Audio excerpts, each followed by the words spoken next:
প্রিয় দর্শক বন্ধুরা, সুপ্রভাত।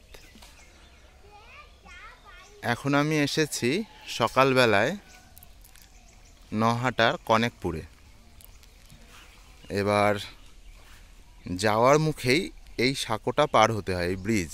ওকে, তো এটা একটা খাল, কিন্তু এত সুন্দর জায়গাটা।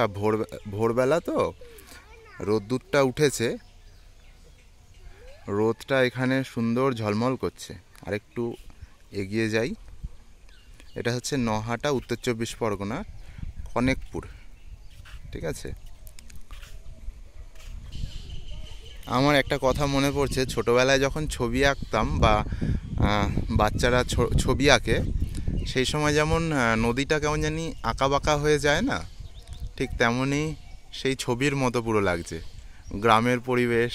হ্যাঁ, এখান থেকে আমার বাড়ি কাছেই। আমি একটু ঘুরতে চলে এসেছি সকাল সকাল মামাকে নিয়ে। তো এই হচ্ছে আপনার পরিস্থিতি, মানে জায়গাটা। এটা হচ্ছে খালটা, আর চকচক করছে একদম রোদ্দুরে। হ্যাঁ, সবুজ একেবারে। আর সাঁকোটা খুব সুন্দর করেছে। এর আগে এই সাঁকোটা ভাঙাচুরা ছিল, এবারে দেখছি দারুণ করেছে। ওই যে আমার মামা দূরে দাঁড়িয়ে আছে, ঠিক আছে, ও এইখানে দাঁড়িয়ে আছে। আর আমি একটু সুন্দর করে এই আবহাওয়াটা, এই প্রকৃতিকে উপভোগ করছি।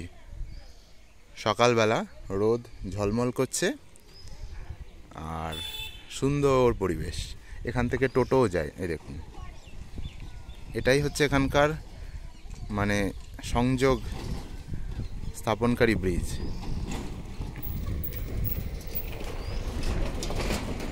দারুণ দারুণ। আপনারা অবশ্যই জানাবেন কেমন লাগলো। আমার তো খুব সুন্দর লেগেছে।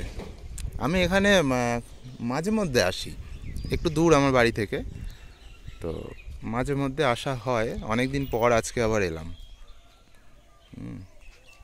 আর ওই যে দূরে দেখুন, মৌমাছির ওই মধুর চাষ করা, মৌমাছি চাষ করা হয়। হ্যাঁ, এখানে মধু সংগ্রহ করা হয়। সকালবেলা একটু আগেই লোক কাজ করছিল।